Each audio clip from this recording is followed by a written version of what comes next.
ကံကဘယ်မှာတီးနေတာတော့အုံနောက်မှာလားနှလုံးသားမှာလားဘယ်မှာတီးတာတော့လို့ဆိုအုံနောက်ဆိုတော့လေအုံနောက်ကပြက်သွားတာရှိတယ်လေနှလုံးဆိုတော့လေနှလုံးကုန်ရက်သွားတာတွေရှိတယ်လေနှလုံးပြက်သွားရင်နှလုံးထဲမှာရှိတာတွေပြက်မှာပေါ့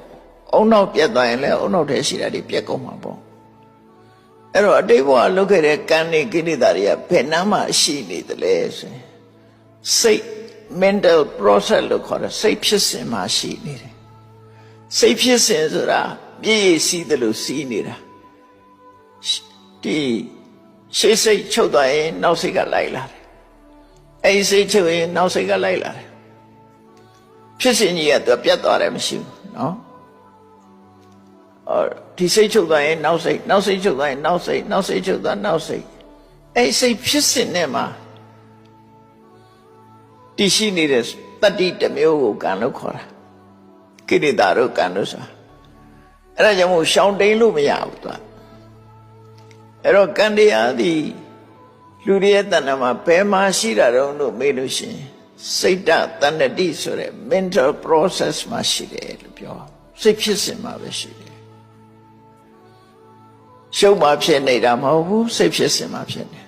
စိတ်ဖြစ်စဉ်ဆိုတာတစ်ခုတည်းမဟုတ်ဘူးဒီစိတ်ပြီးရင်နောက်စိတ်နောက်စိတ်နောက်စိတ်နောက်စိတ်ပေါ်နေခုပြောင်းနေတာအမြဲတမ်းအဲ့ဒီမဲ့သူပါနေတယ်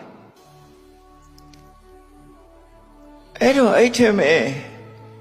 ကိလေသာဆိုတဲ့အကြောင်းတရားကိုပယ်လိုက်တဲ့အခါကျတော့ကံတွေကကံဟောင်းတွေကရှိနေသေးတော့လည်းပဲကိလေသာနဲ့ပေါင်းမှဘဝတစ်ခုကိုထူထောင်လို့ရတယ်သူကြည့်မဖြစ်ဘူးဥပမာဘာနဲ့တူတုံးဆိုလို့ရှိရင်မျိုးစိတ်လေးဟာမြေနဲ့ရေနဲ့ပေါင်းဆက်ရမှုမရှိလို့ရှိရင်အပင်မပေါက်တယ်လို့ပဲသူကအကြောင်းဆိုတာနှစ်ခုရှိတယ် producing cause စနစ်ကအကြောင်း supporting cause ဥပဋ္ဌမကအကြောင်း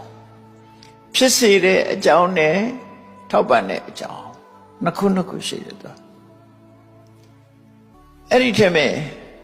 မျိုးစေ့ကအပင်ကိုပေါက်စေတာဖြစ်လို့သူက producing cause မြေနဲ့ရေရဲ့အကူအညီကိုယူရလို့မြေနဲ့ရေသည် supporting cause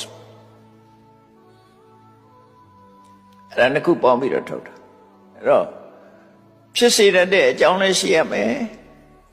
ကူညီပေးတဲ့အကြောင်းလည်းရှိရမယ်အဲ့ဒီအကြောင်းနှစ်ခုနဲ့ပေါင်းတဲ့အခါမှာအကျိုးတစ်ခုပေါ်လာတယ်